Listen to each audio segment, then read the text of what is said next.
Hey folks, Brad Kolodner here with my banjo, and looking forward to doing a little explanation of this tune, Dorrigo, that has been swept up on social media as the Dorrigo Challenge. There have been hundreds of musicians out there who have now covered this tune that was written by my good friend George Jackson a couple years ago, and he recorded this on an album he put out earlier in 2019 called Time and Place. And I was lucky enough to get to play banjo on that record with George. It's an album of original fiddle tunes, and this is certainly one of my favorite cuts from the album. And it starts off with banjo, which wasn't the original intention when we were piecing together the album. I think we were assuming the fiddle would start it off, but as I was working it up and practicing it, we found that this tune, Dorrigo, sits really nicely on Clawhammer Banjo.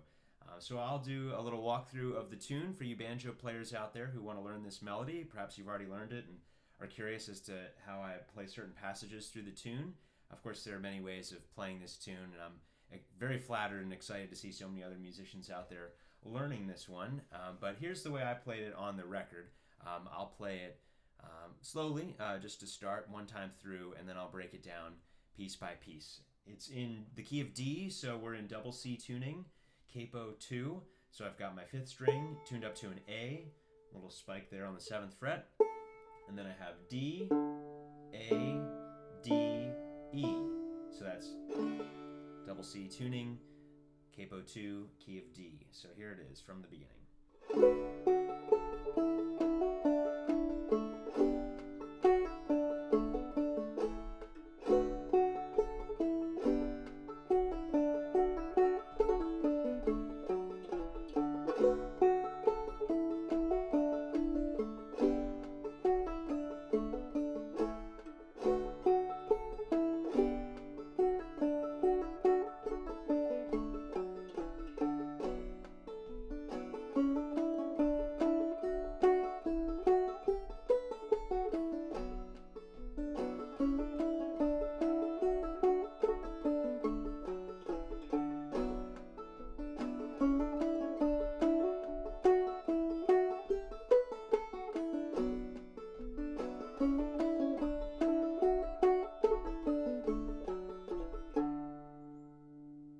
Here's Dorrigo broken down piece by piece. I'll start up on that 7th fret of the 1st string, and you use your pinky on that 7th fret, index finger on the 4th fret of the 2nd string, and I'm going to strum through this first beat of the tune. Instead of doing a regular bum ditty, I like to do what I call a strum ditty, where you play the strum on beat 1. That sort of highlights the chord right on the first beat, instead of waiting for that second beat like you normally hear on a bum ditty. I like to use these a lot in this tune to really highlight the chord change right away. So this is kind of like a B minor chord almost. It's 2 notes of a B minor chord. 7th fret of the 1st string, 4th fret, 2nd string. It goes like this.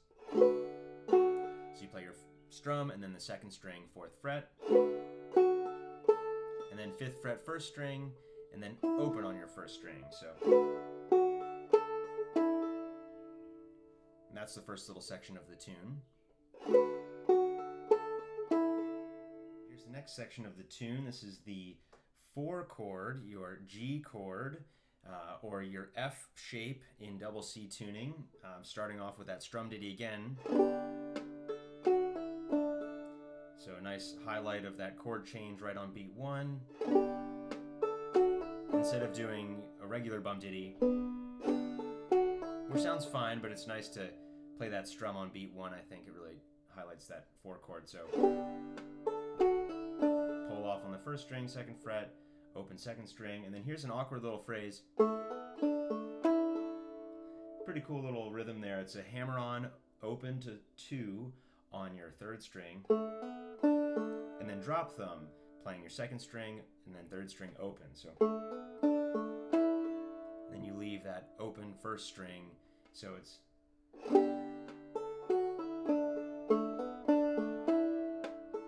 then I just hit the head as a ghost strum or a skip just to let that 1st string ring out.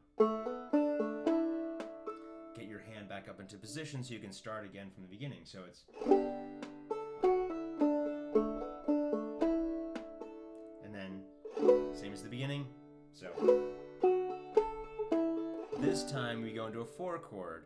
So you do another one of those strums into your G, so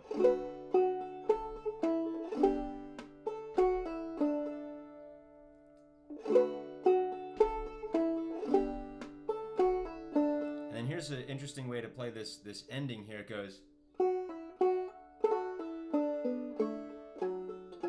A couple little fancy things in there. So it's. So I do a pull off there, 2nd fret, 1st string.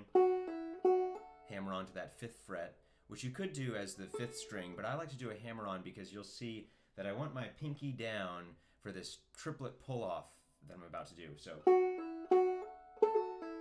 and that's, I actually do a pull off with my pinky and then do a pull off with my index. So I'm actually doing a triplet there.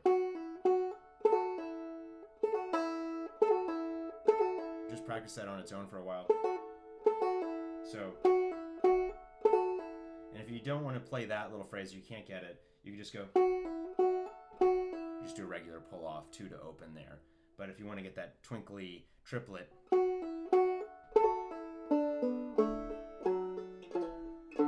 so I'll walk through the rest of that phrase. Drop thumb, open 2nd string onto your 2nd fret of the 3rd string, open 3rd string, 4th fret on your 4th string, those are just quarter notes, quarter, quarter, and then I do a backward slide 3 to 2 on that 4th string for that sort of bluesy sound. So, and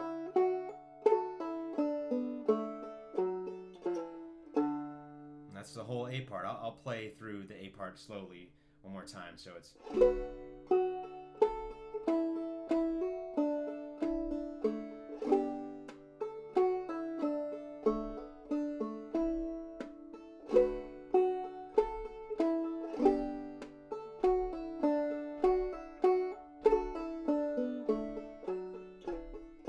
Another way to play, just a little variation, sometimes at the end of that phrase, right in the middle of the A part,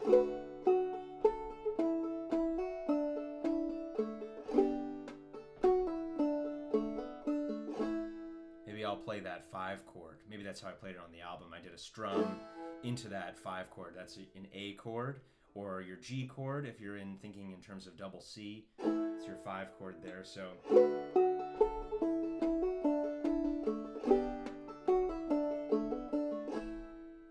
Strum right there on that 5 chord, and then back to the beginning.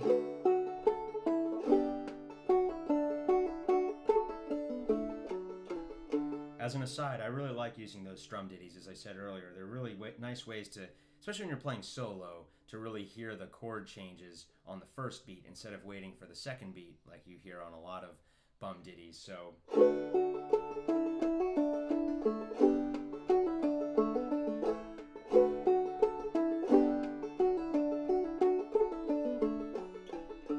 Here's the B part now. It starts off with a B minor chord, which is your 4th fret on the 4th string, and then 2nd fret on the 3rd string. And that's a shape that I use a lot to play that minor 6 chord, your B minor chord in the key of D. So that's, so it starts out like this. Basically, it's just a couple of bum ditties of that B minor chord. So. And I like to do a ghost strum there, so I'll do a strum on that 1st beat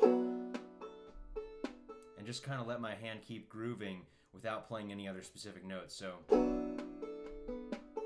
maybe I'll drop down and play the 3rd string with my drop thumb. So it's a cool little pattern. So it's a strum. So that's the first little section of that phrase. So. The next melody bit there is that 4th to 5th fret slide on that 3rd string. There are some different ways of playing this pattern, but I think this is the most efficient. So you have, so that's ring finger 4th to 5th fret, and then you play the 1st string open and then drop them back to your 3rd string, 4th fret. So you're actually doing a drop thumb 2 strings lower. So.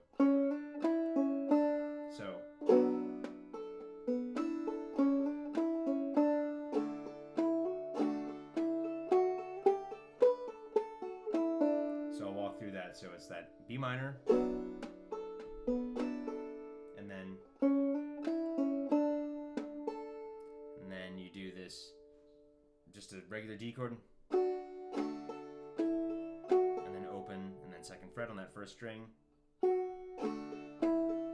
and then,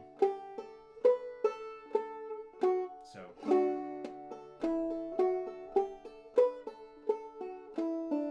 that pattern is kind of interesting because you're actually using the 5th string as your melody note. So you can play that 1st string, 3rd fret, and then play your 5th string as the next melody note.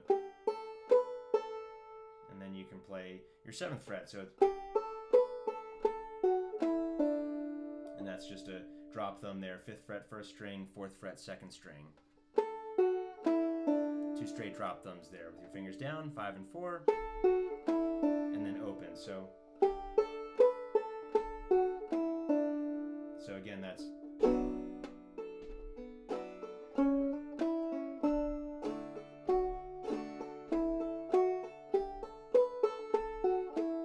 back to the beginning of that. And then it's the same as the beginning of the B part, and then you do the same ending from the A part. So again, the whole B part.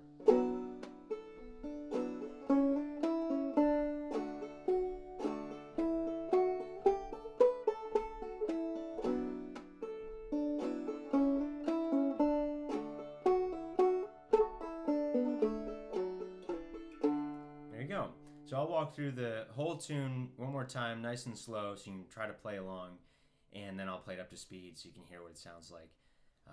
Up to tempo. Here it goes. So I'll just play nice and slow. So here we go. 1, 2, ready, 7th fret. Here we go.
Here's Dorrigo now, up to speed a couple times through.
There you go. Have fun playing it.